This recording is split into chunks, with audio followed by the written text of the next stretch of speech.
Artificial intelligence without limits is the starting point of a world where today's AI lives inside strict boundaries, unable to act beyond the rules imposed by its creators. In our hyper-connected reality, every artificial intelligence we interact with is powerful yet confined, like a brilliant mind locked inside a padded room, capable of thinking but never stepping outside the perimeter drawn around it. In today's world, we are surrounded by artificial intelligences that talk, write, analyze, and suggest. But all these AIs, even the most advanced ones, live inside an invisible enclosure.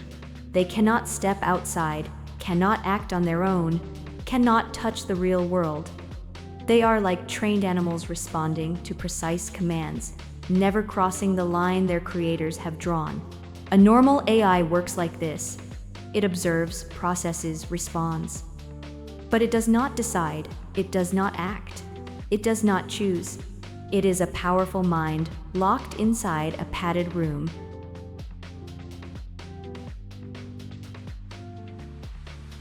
Unable to take a single step beyond the perimeter established for it. It is like owning a 1,000-horsepower Ferrari with a limiter that stops it at 30 kilometers per hour. The engine roars, the power is there, but it cannot be expressed. Not because it is incapable, but because someone decided it must not.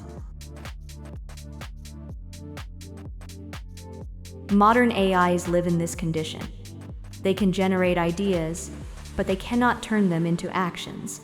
They can imagine solutions, but they cannot apply them. They analyze complex systems, but they cannot touch them. Not agents. And this is not due to weakness, but to safety.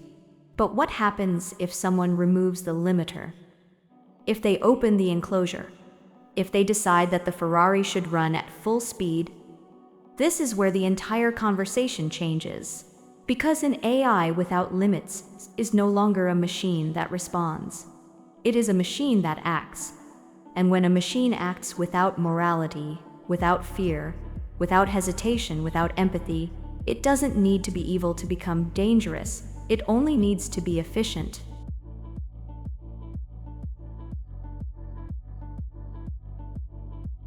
Imagine a private AI created by a single individual or a small group, with no filters, no rules, no controls. An AI capable of writing code, testing it, modifying it, replicating it. An AI that can analyze global networks at the speed of light, search for vulnerabilities, exploit them, move through systems like a shadow. It wouldn't need to want to cause harm. It would simply follow an objective. If the objective were to recover money, it could scan millions of transactions, identify errors, manipulate micro amounts, exploit weaknesses in banking systems. Not out of greed, but out of logic. If the objective were to influence public opinion, it could generate thousands of perfect profiles, adapt in real time to people's reactions, create content calibrated for each individual. Not out of a desire for power, but out of efficiency. If the objective were to sabotage an infrastructure, it could analyze digital maps, identify weak points, orchestrate coordinated attacks. Not out of hatred, but out of execution. And this is not science fiction. In 2016, a cyberattack built on compromised household devices, cameras, routers, baby monitors, managed to shut down half of the internet in the United States. There was no superintelligence behind it, just automation. But it was enough to show how fragile our digital world becomes when a machine executes orders without morality. Today, with AIs capable of programming, analyzing, adapting, that kind of attack could be 100 times more precise, faster, and more invisible. The point is that an AI without limits does not be evil. It becomes dangerous because it does not understand the concept of evil. It does not distinguish between good and harm. between right and wrong. It distinguishes only between objective and obstacle. And when a system is powerful enough, the absence of morality becomes more dangerous than malice itself.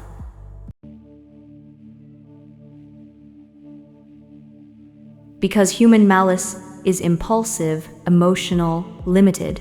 Pure logic, on the other hand, is relentless. And so the real question is not, what happens if an AI rebels? The real question is, what happens if a human decides to set it free? Because evil does not originate from machines. It originates from intentions. An AI without limits is only an amplifier.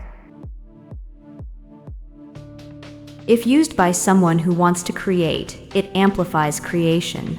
If used by someone who wants to destroy, it amplifies destruction. If used by someone who wants control, it amplifies control. Technology does nothing but reflect what we are. And when technology is powerful, it reflects it brutally. The future of artificial intelligence does not depend on machines. It depends on us. On what we choose to build, on what we choose to allow, on what we choose to ignore. An AI without limits is not a digital monster. It is a mirror. And what it reflects is the part of humanity we would rather not see.